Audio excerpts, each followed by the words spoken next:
Do you know what it feels like to spend years building a career, to work and sacrifice, and then watch someone who isn't even trying get everything? Chiamaka, I see you, I always. She didn't finish when Simi immediately poured a bottle of acid on her face cruelly, without sympathy. Nadia went straight on the ground, both hands on her face. The pain was total. The smell rose into the evening air. Chemical, sharp, terrible. Her bun came loose. Her 2 gold pins scattered around the broken ground like small coins. Chiamaka stood over her. Nobody, she said softly, is ever going to stop and stare when you walk past. Not anymore. They walked back to the car. Chiamaka turned on the radio, Fuji music. They drove off in silence. Before I begin the story today, I want you to think about the most beautiful person in your life right now. Your closest person. The one who knows your secret, who has eaten your food without asking, who calls you at midnight just to talk about nothing. Now, I want you to ask yourself something honestly. If everything started falling into that person's lap, everything you wanted, everything you worked for, everything you deserve, would your love for them survive it? Sit down well, because this story will show you that not everyone smiling at you is always your friend. Everyone in Federal Government College, Abuja, knew 3 things about JSS 3B. Teachers were overworked.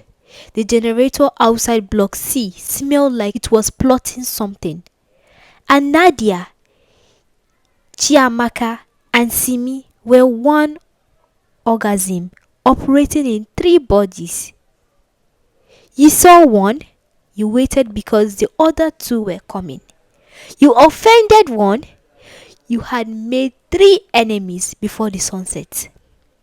They had met the very first week of resumption when Chiamaka fell asleep during an assembly, and Nadia quietly propped her up with her shoulder so the vice principal wouldn't see. Simi had watched this from the line beside them and started laughing so hard she snorted, which attracted the exact attention they were trying to avoid. And all 3 ended up sweeping the school hall after school as punishment. By sunset, they were best friends. They swept the hall together and talked about everything. 13 years later, they were sharing a 3-bedroom flat in Abuja.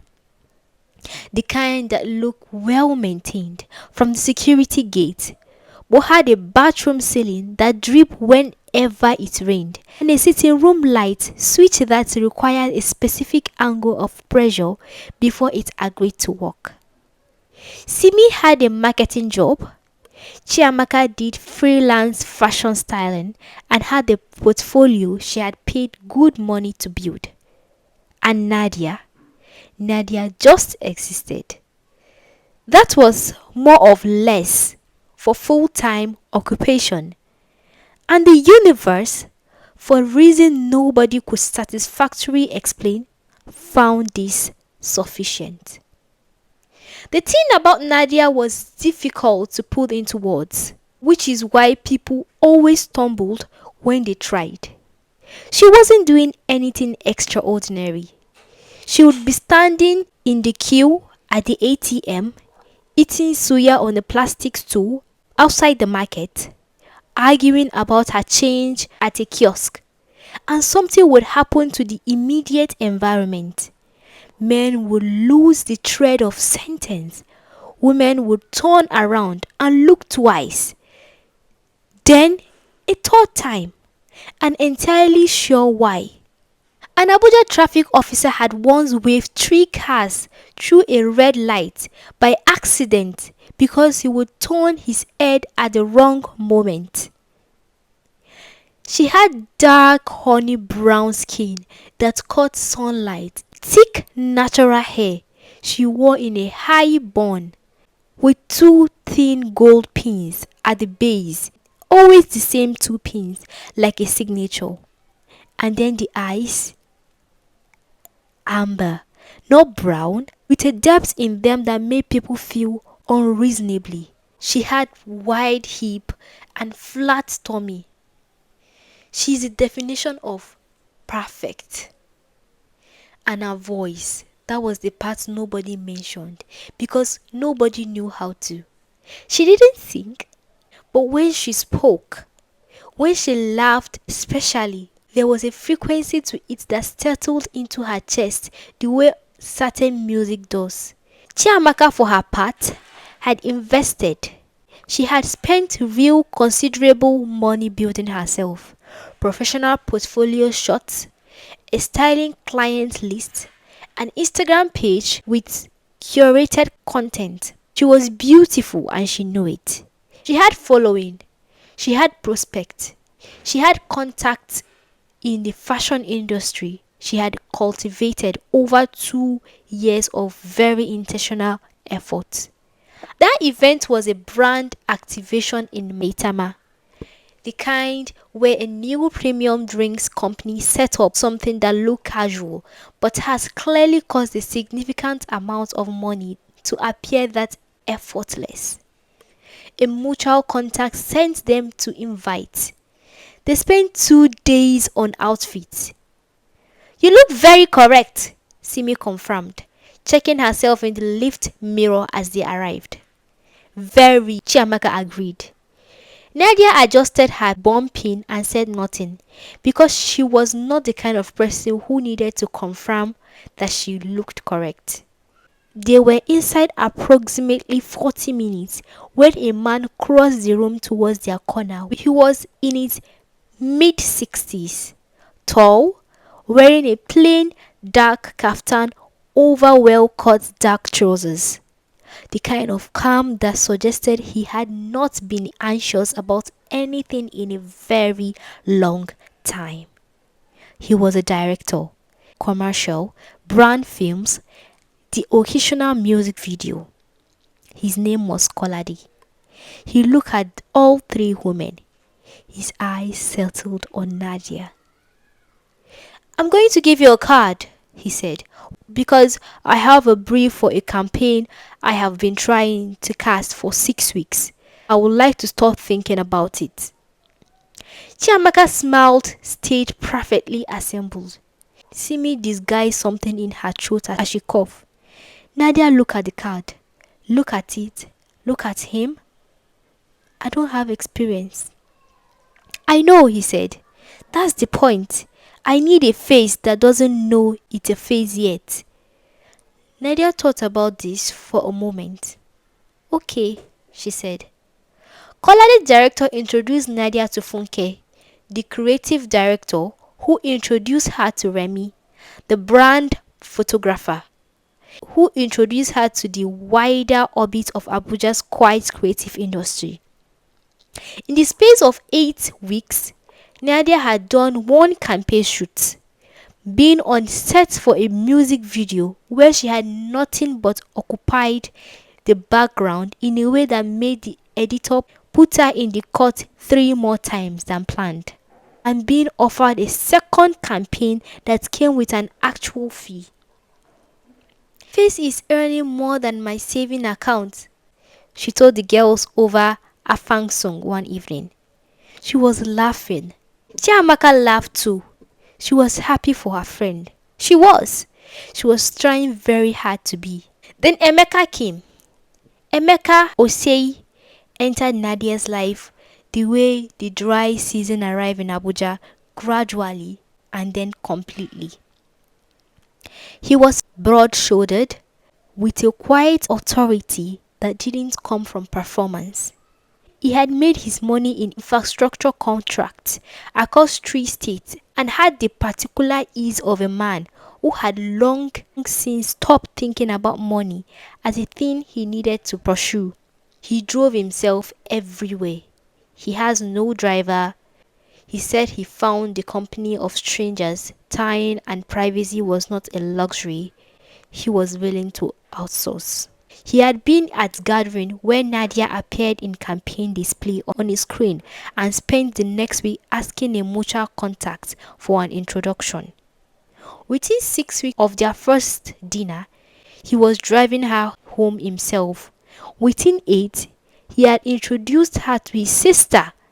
Within 3 months, she had stopped paying her share of the flat rent without anyone formally discussing it. The shopping bag started around month 4. Not loud, but specific. A bag in a color she had mentioned once. A perfume whose name she had read aloud in magazines and not finished the sentence. Nadia, to her complete credit, always walked through the flat door and immediately shared. She would put things from bags and place them on the kitchen counter before she had even put her own bag down. This reminded me of you. Remembered your size. I know you've been looking at this exact shade. It was genuinely generous. Simu would see that clearly.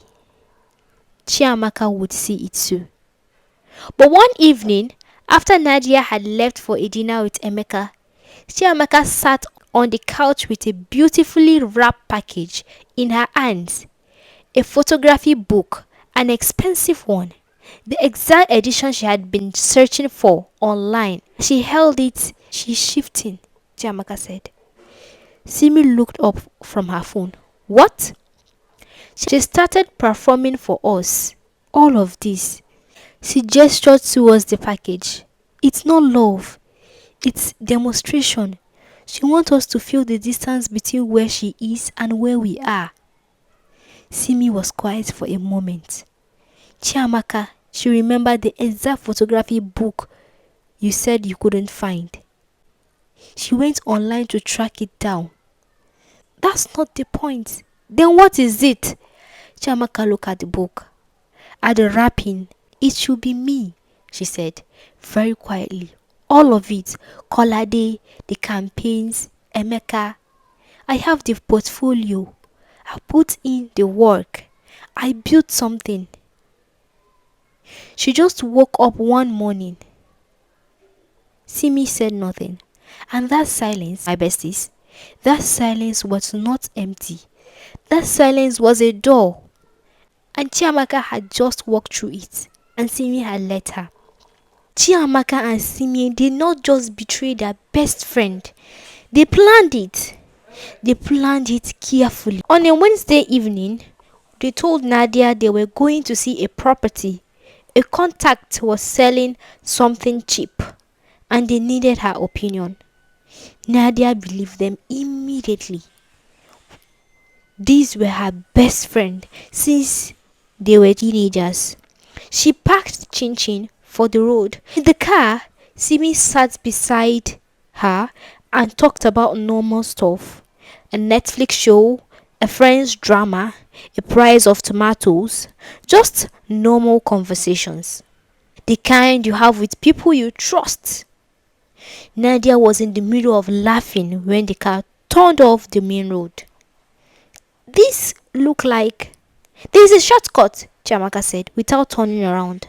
The abandoned construction site appeared around the bend. Half-built walls, broken bricks, red rock ground. The kind of place that development started and then forgot about. The car stopped. Nadia stepped out slowly. Something cold ran through her body. Not fully understanding yet, just the beginning of it. Chiamaka, her voice was very careful. What is this place? Chiamaka turned around. What Nadia saw on her friend's face was not anger. Something worse, like a relief. Like someone who had been carrying something too heavy for too long and had finally put it down. I want you to know that I loved you, Chiamaka said calmly. At the beginning, I genuinely loved you, Nadia. Nadia stepped back. She noticed that Simi had moved behind her. But do you know what it feels like? Chiamaka continued. To spend years building a career, to have a portfolio, contact, client, to work and sacrifice, and then watch someone who isn't even trying get everything. Kolade, the campaign, Emeka, all of it just fell on you like rain. Like you simply existed and the world decided that was enough. Chiamaka, I see you, I always. She didn't finish when Simi immediately poured a bottle of acid on her face cruelly, without sympathy. Nadia went straight on the ground, both hands on her face. The pain was total. The smell rose into the evening air. Chemical, sharp, terrible. Her bun came loose. Her two gold pins scattered around the broken ground like small coins. Chiamaka stood over her. Nobody, she said softly, is ever going to stop and stare when you walk past. Not anymore. Walk back to the car. Chiamaka turned on the radio. Fuji music. They drove off in silence. What they did not see was the man. He had been sitting quietly on the far side of the site. A man about 50, broad-shouldered, a face that had seen things and processed them privately. His name was Joseph Namdi, retired military officer, building materials business. He came to this site sometimes because he grew up on the road beside it. His mother's house has been there once. He came back sometimes. He wasn't fully sure why. He watched the car leave. Then he washed over and crouched beside her. I'm here, he said. Calm down. Don't panic. I'm not going to hurt you. I watched what happened. We need to move you now. We need to take you to a hospital. Can you hear me? Then she made a sound, something between yes and no. Good. I've got you. 3 months later, Joseph sat across Nadia at the table in his modest home and made a proposal. He was a surgeon in Cape Town, the best kind, the kind whose name traveled only through whispers. She didn't change faces, she rebuilt them. New jaw, new nose, healing so naturally that nobody would ever question it. It takes time, Joseph said. You will have everything you need, he paused. I'm not asking for anything in return. Nadia looked at him. But I would like, he said carefully, to keep knowing you after. Your company has become important to me. Then there was a long silence. And you still want to? Yes. She looked at her hands, at this man who had been sitting on broken concrete block for a reason he couldn't explain. On the exact evening she needed someone to be there. 2 years passed. Nadia learned French in Cape Town. She built herself quietly, away from everyone she had known, the old version. She fell in love carefully, the way a person does after trust has cost them everything. Joseph called every evening. He sent specific things. A body cream she had mentioned once. He proposed at a simple restaurant with plastic chairs and a view of the Atlantic. And she said yes. She came back to Nigeria as Ada Namdi. New name, new face, and new life. But the thick natural hair was still there, still in a high bun, still held with 2 thin gold pins. She was 32. She was Ada Namdi, and Nadia now existed only for the people who had deserved her. What Ada did not know what Chiamaka had been doing while she was in Cape Town. Chiamaka had built a grief performance that was honestly impressive. Soft lift Instagram post, a voice that broke at exactly the right moment. My best friend is missing and I cannot breathe. If anyone has seen her, please. A lifestyle blog interview about loss and friendship. Thousands of shares. And through all of this, a man named Obiora found her. Once divorced, Soft-hearted, he slid into her comments with condolence. He stayed. Ada knew none of this. The welcome party was Joseph's idea. Ada stood on the balcony of their Banana Island home and breathed Lagos in. Joseph appeared beside her. Ready? She looked at him. Obiora is coming tonight, he mentioned. Good man. He's bringing someone new. I haven't met her, he paused. Her name is Chiamaka. Thank you so much for watching.